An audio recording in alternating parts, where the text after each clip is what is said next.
2006 Audi A6 wagon, aka Exonn Valdez.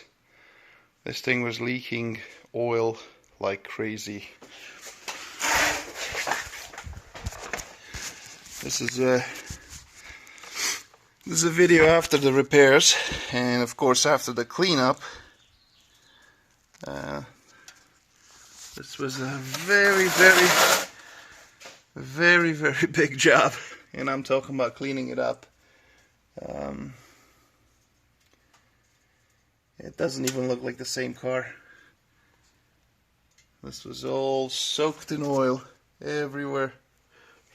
The front from the vacuum pump, the bottom of the engine from the timing chain covers, the valve covers, and then of course it went all the way to the transmission, because it just, you know, it's gonna get pushed towards the back when you start driving. So there it is. This is the new Exonn Valdez. This one is nice and dry.